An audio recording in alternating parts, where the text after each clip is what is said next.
La in talat bika hayatun, jika panjang umurmu, la turiyanna rajulu yakhruju mil'a kaffihi min adh-dhahab, kau akan lihat nanti seseorang keluar dari rumahnya tangannya penuh dengan emas, kata Nabi, penuh dengan emas, au fiddatin, atau penuh dengan perak, yatlubu may yaqbaluhu, dan dia mencari mana orang yang mau nerima sedekah ini.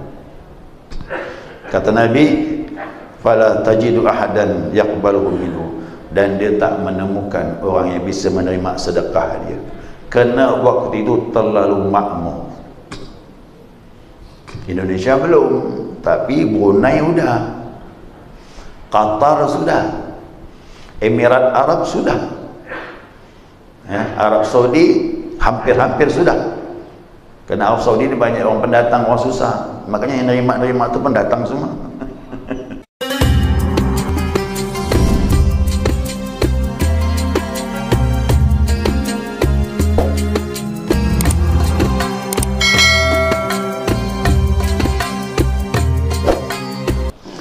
Qala musannif rahimahullahu ta'ala wa nafa'ana bi'ulumihi bid-darain, amin. Jemaah salat subuh rahimakumullah, assalamualaikum warahmatullahi wabarakatuh. Alhamdulillah, syukur kepada Allah subhanahu wa ta'ala atas limpahan rahmah hidayahnya. Subuh ini atas izinnya kita dapat melanjutkan kajian kita, mudzakarah kita tentang hari-hari kemuliaan Nabi kita Muhammad sallallahu alaihi wasallam. Ini terakhirlah nih ya. Pertemuan akan datang nanti kita kumpul zikir saja sebagai penutup kajian dan juga persiapan kita menyongsong bulan Ramadan. Nah, jadi untuk masing-masing kitab ini subuh ini terakhir. Ya, subuh yang akan datang kita kumpul zikir ya, sampai terbit matahari insyaallah. Dan bagi jamaah yang mau ikut malam nisfu Sya'ban di Masjid Nur Salim ya, jangan lupa nanti kita laksanakan ibadah di sana, salat sunnah dan juga doa nisfu Sya'ban bagi yang mau bergabung. Ya, hadis berikutnya terakhir, an Adi bin Hatim radhiyallahu anhu qala dari Adi bin Hatim, Allah ridha kepadanya, telah berkata, baina ana indin Nabi sallallahu alaihi wasallam, ya, tatkala kami berada di antara kami berada dengan Nabi sallallahu alaihi wasallam, idza atahu rajulun fasyaka ilaihi al-faqah. Nah, waktu kami bersama Nabi, ya, tiba-tiba ada seorang laki-laki ya mengadukan hal dirinya ya, tentang kefakirannya, berarti dia perlu bantuan. Sering disampaikan ya. Jadi dulu itu orang-orang itu apa masalah semuanya dia ngadu dengan Nabi sallallahu alaihi wasallam. Tentang kesulitan hidup pun dia lapor dengan Nabi. Nah, udah lapor dengan Nabi, thumma atahul akharu, datang lagi yang lain. Fasyaka ilahi qat'as sabil. Nah, yang lain datang lagi ngadu dengan Nabi tentang putusnya perjalanan, artinya bekal habis. Ya, orang satu datang fakir, mungkin dia tak makan dan sebagainya. Yang kedua datang bekal habis perjalanan. Ini orang-orang begini ini kan dalam asnaf zakat dapat tuh ya. Ya, kata usabil itu ibnu sabil. Nah, orang dalam musafir perjalanan bekal habis, duit zakat boleh menyantuni dia. Dia termasuk salah satu asnaf. Ya. Apalagi anak-anak yang mau kembali ke kampung dia, belajar di Pontianak Mondo, ya, atau belajar apapun, bekalnya tak cukup, santuni dengan uang zakat. Cuman mau ada saksi betul lah, ya, memandang dia memang butuh pertolongan dan ibnu sabil. Faqala, nah, Nabi berkata kepada, faqala ya Adi. Adi ini kan yang meriwayatkan hadis ini. Perawi hadis ini namanya Adi bin Hatim. Nah, jadi Adi bin Hatim ini persis berada di sisi Nabi dan tahu betul cerita orang yang datang ni. Nah, faqala ya Adi, wahai Adi, kata Nabi, hal ra'aital hirah, kau tahu tak Hirah di mana? Al-Hirah. Diam dia, tak tahu Hirah itu di mana. Wa in talat bika hayatun, jika panjang bagimu kehidupan, artinya jika umur kau panjang. Bahasa Arab ni memang bahasa kinayah tinggi, ya, bahasa tu tinggi sastra dia. Kalau kita ni apabila umur kau panjang, selesai. Kau ini enggak. Fa in talat bika hayatun, jika Allah beri kau kehidupan yang panjang, kata dia. Maksudnya panjang umur lah tu, ya. La turiyanna za'inahu tartahila ma tartahilu minal hirati hatta tatufa bil Ka'bah wa la takhafu ahadan illa Allah. Kalau umur kau panjang ya adik, kau akan melihat perempuan mengendarai unta, dia berjalan dari Hirah sampai tawaf ke Ka'bah, ya, sampai tawaf ke Ka'bah. La takhafu ahadan illallah, dan dia tidak takut kepada siapapun kecuali hanya kepada berarti ni perempuan ni bukan perempuan sembarangan ni, ya, dia orang termasuk orang yang imannya sempurna. Dia tak takut kecuali Allah saja. Wala in talat bika hayatun la tubtahanna kunuzu Kisra, jika umurku panjang lagi, kata Nabi, kau akan melihat, ya, simpanan-simpanan Kisra akan terbuka untuk kalian. Jadi di mana Kisra ni? Ya, Kisra ni di mana? Kisra tu Raja Kisra bin Hormuz yang berada di Parsi. Berarti Al-Hirah salah satu kota yang berada di Parsi. Sekarang tempat tu namanya Iran. Jauh tu. Dari Iran menuju ke mana? Ke Mekah tu jauh. Nah, sebelum saya lanjutkan, kenapa Nabi bicara begini? Sesuatu yang tak boleh jadi terjadi. Contohnya apa? Nah, contohnya Hirah itu jauh dari Iran menuju ke Ka'bah. Itu bukanlah dekat. Tapi nanti kau akan lihat perempuan yang berani, yang imannya mantap, tidak takut hanya kepada Allah.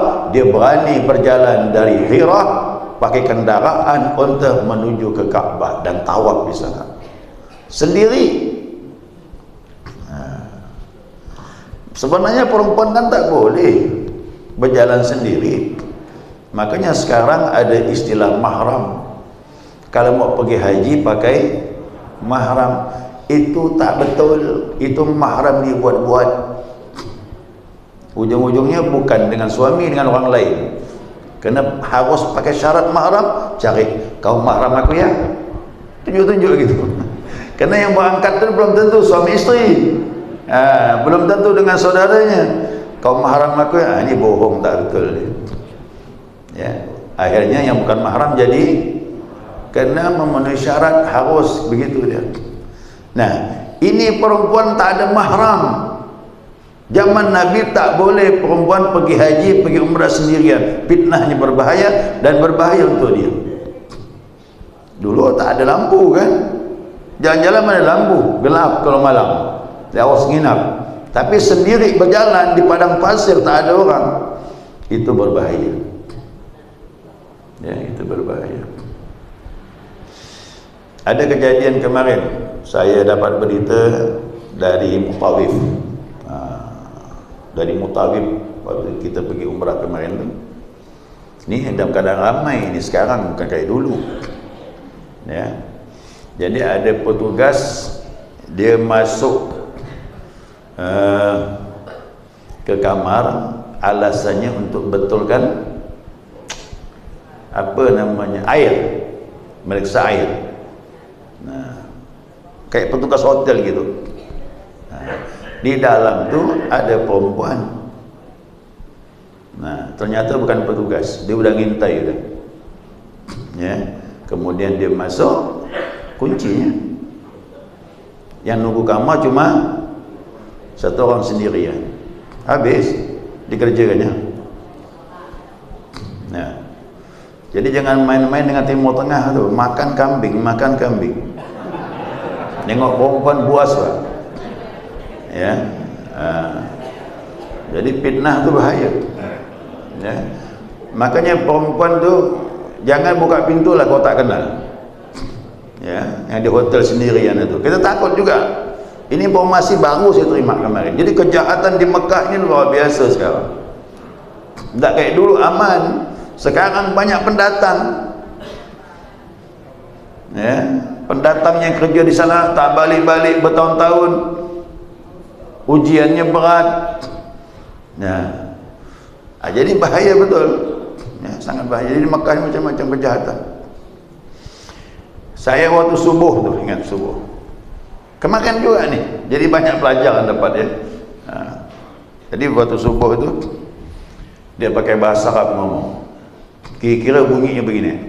Saya di belakang dekat Multazam tapi agak belakang. Tempat kita biasa salat sunnah setelah tawaf tu lah. Agak ke belakang kan. Nah, dia tu safnya agak ke depan. Di depan daripada batas pagar orang yang salat sunnah setelah tawaf tu, dia agak ke depan dia. Dia pun berdiri pakai bahasa Arab dia ngomong. Ya. Kira-kira artinya dia bilang apa? Saya ni musafir, kita bilang. Wahai para haji yang pergi umrah, tolong saya dapat musibah. Dia bilang, saya kecurian, ditunjukkannya tasnya. Digini-ginikannya, kosong, duit dia habis. Bagaimana dia mau balik ke kampung dia putih ni? Tolong bantu saya setelah ini, kata dia. Saya fikir, kesian juga orang ni ya. Wah, ini kena musibah betul ni. Saya bilang ngomong gitu. Ada orang Malaysia sambil saya sangka orang Syria mukanya kayak orang Arab tapi orang Malaysia. Dia bilang sama saya, berlakon lah tu. Berlakon kata dia. Tak berlakon. Bersandiwara dia tu. Memang nak cari duit. Betul lah cik. Saya bukan satu, sudah banyak saya temu macam tu. Macam-macam cari duit sana. Ya. Jadi berita ni dapat lagi orang lain ngomong sama. Oh, dah lah. Berarti dah orang dah faham dah tu lah. Yang senang pergi umrah pasti faham. Tu, bagi kita curiga tak? Ini fakta. Orang banyak tahu dah. Yang keduanya, kalau kita pergi berzikir di luar, tengah zikir saya ni, maka saya tak mau zikir di luar tu, cari tempat yang sepi, apa ya? Tengah-tengah zikir, Assalamualaikum. Apa ni? Malaikat ke apa datang biasa? Tengok sebelah, oh, saya dari Palestina perlu bantuan apa tu ni. Oh, saya sudah nyumbang, saya bilang pakai online. Saya bilang saya rutin nyumbang untuk Palestina dari Indonesia, saya bilang tak perlu nyumbang di sini. Macam gitu kan. Rupanya ini yang begini ni saya yang ketiga dah tu.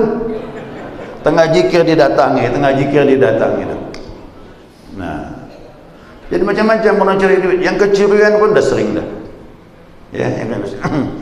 Jadi Mekah itu sudah tidak aman sekarang.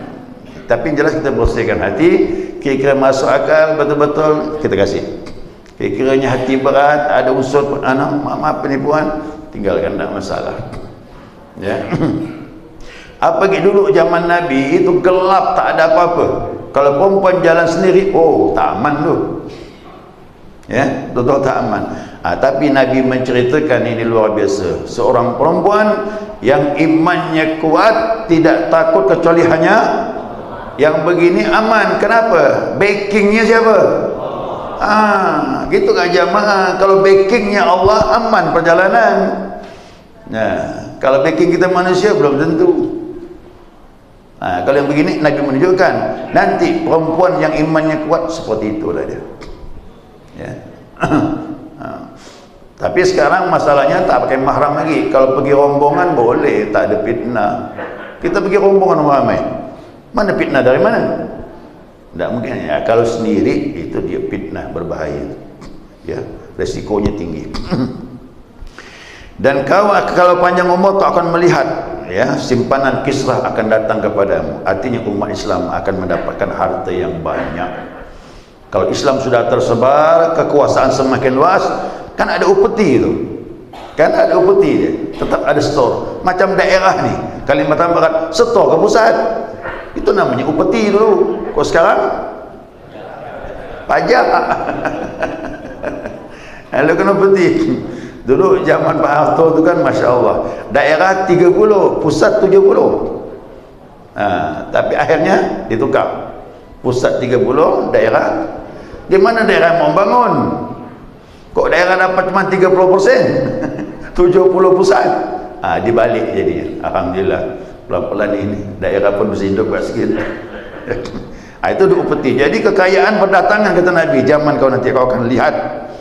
Nah kemudian, la in talat bika hayatun, jika panjang umurmu, la turiyanna rajulu yakhruju mil'a kaffihi min adh-dhahab, kau akan lihat nanti seseorang keluar dari rumahnya tangannya penuh dengan emas, kata Nabi, penuh dengan emas, au fiddatin, atau penuh dengan perak, yatlubu may yaqbaluhu, dan dia mencari mana orang yang mau nerima sedekah ini.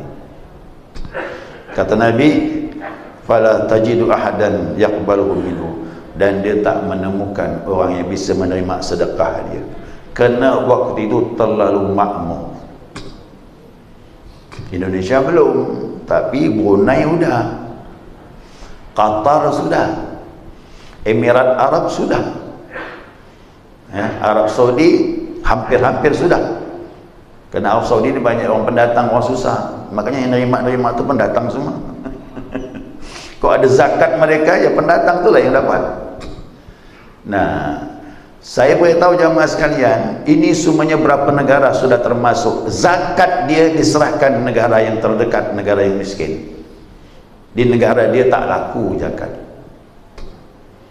Indonesia pasti akan datang masa itu. Kenapa? Hasil buminya masih menjanjikan. Tinggal tunggu pemimpinnya lah kita ni. Kalau pemimpin bagus, makmur kita ni, lebih makmur dari negara yang lain. Kerana semuanya kita ada. Oman sudah masuk, zakat tak laku. Oman, Masya Allah. Padahal mereka minyak ya tu, tambang-tambang yang lain, kita ni semua ada. Tambang apa ya? Sampai dari tambang-tambang sampai tali tambang pun banyak. Tali tambang pun ada. Laut, Masya Allah. Mana ada laut macam kita ni, Mak? Kita punya kawasan laut, yang hasil lautnya sangat menjanjikan. Ada negara yang tak punya laut. Betul-betul di tengah-tengah tu. Bayangkan, paling-paling sungai je. Kita ni keliling laut. Laut kita kaya, bumi kita kaya, semua dalamnya ada. Pasti kalau betul pemimpinnya, saat yang dikatakan Nabi akan terjadi. Kita akan menjajakkan emas, duit untuk zakat, tapi tak ada yang menerima. Sekarang masih banyak dah menerima ni. Zakat lah, keluarkan. Nanti kau tak laku susah. Ya, kau tak laku susah nanti. Nah, dan ini dijelaskan hadis yang lain ya. Ada hadis, ini hadis Imam Bukhari. Hadis yang lain juga begitu. Nanti suatu masa kata Nabi, orang turun membawa zakatnya dan dia mencari, tidak menemukan siapa yang bisa menerima. Masa itu amalan zakat sudah tak berlaku lagi. Kerana sudah makmur semuanya. Ya, mau kemana lagi? Mau tak mengadakan apa? Salat lah. Amalan salat, zikir, istighfar, itu masih berlaku. Zakat tak laku lagi. Padahal zakat itu besar fadilahnya, menjauhkan kemurkaan Allah. Sedekah menjauhkan kemurkaan Allah. Allah benci dengan kita, dengan sedekah berubah sudah. Ya, menjadi sayang dengan kita.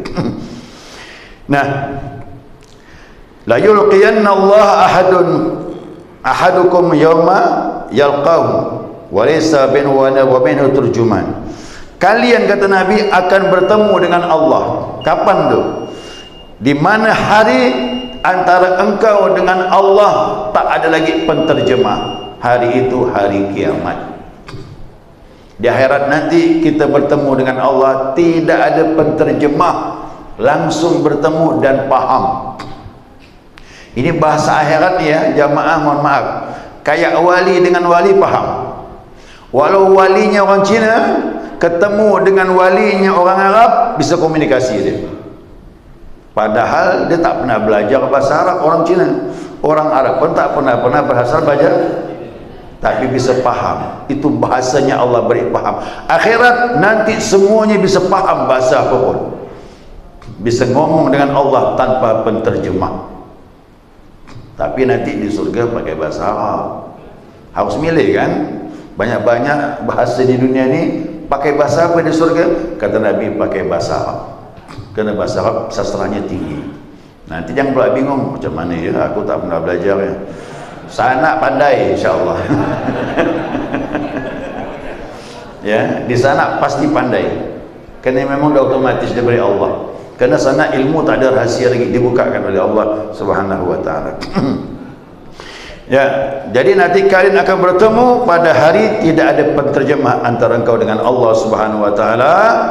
Fayaqulanna, nah maka Allah pun bertanya kepada kita semuanya ni hari kiamat, alam ab'ath ilaika rasulan fayuballighuka, bukankah aku telah utus utusanku kepada kalian dan telah sampai mereka kepada kalian?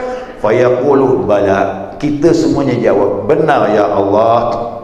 Fayaqulu, Allah tanya lagi, alam a'tika malan wa ufaddilu alaika, bukankah aku telah beri kau harta yang banyak dan aku beri kedudukan?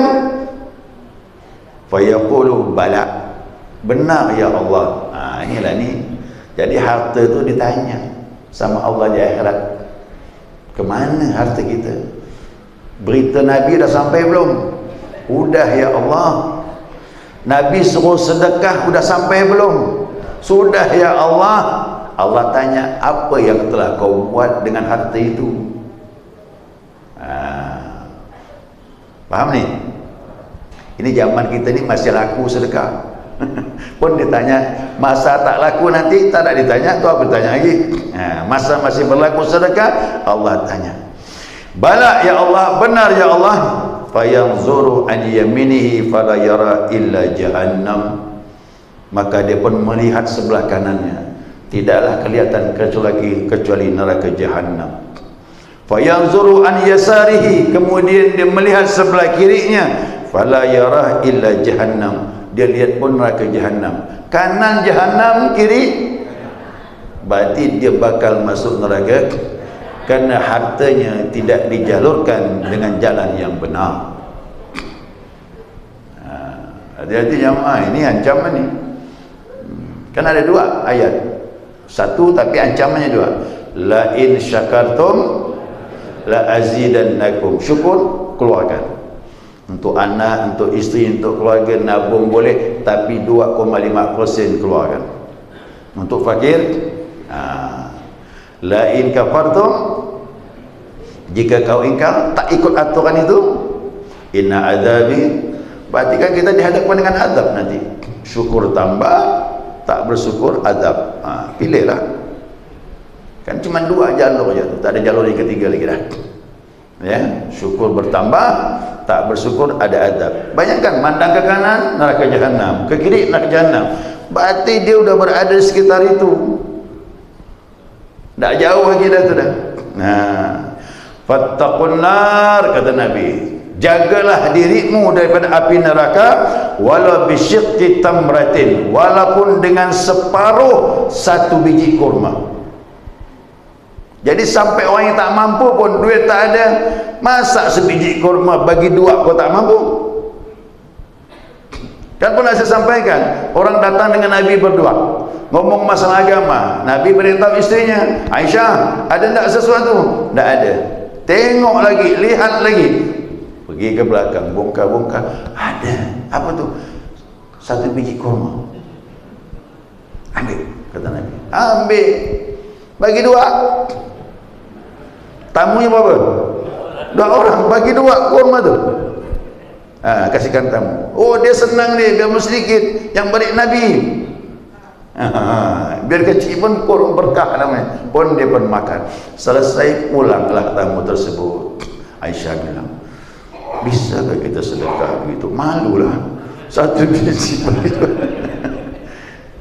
Jadi hadisnya sama dengan ini. Kata Nabi, fattaqun nar. Yang ini hadis yang kedua ni, ittaqun nar walau bisyiqqin tamra. Jagalah dirimu dari api neraka walaupun separuh dari satu biji kurma. Jadi kita ni bersedekah menurut kemampuan, bukan nunggu banyak. Ini salahnya kita tu. Kita sedekah udah mampu kaya, bolehlah bersedekah. Kau susah, jangan datang ke sini. Salah, kita bersedekah menurut kemampuan. Faman lam yajid fa bi kalimatin thayyibah. Jika separuh kurma pun tak ada, oh ini susah benar ni. Ya.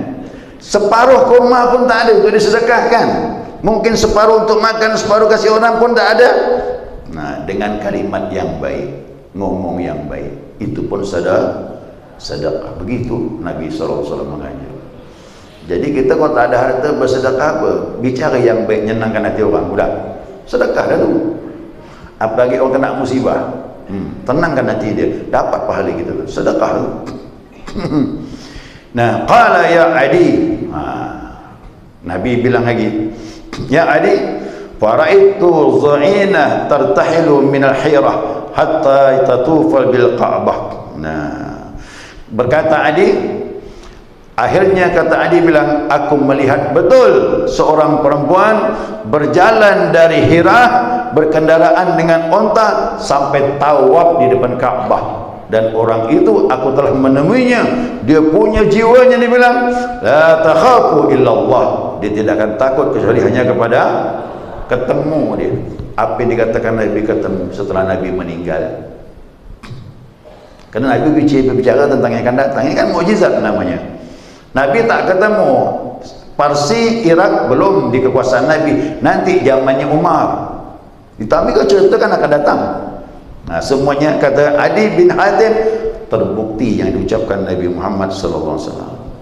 Wa kuntu fi man ibtataha kunuzil Kisra bin Hurmuz, dan akulah orang yang memegang pintu bendahara Kisra waktu Kisra jatuh di tangannya Amirul Mukminin Umar bin Khattab. Aku yang buka perbendaharaannya.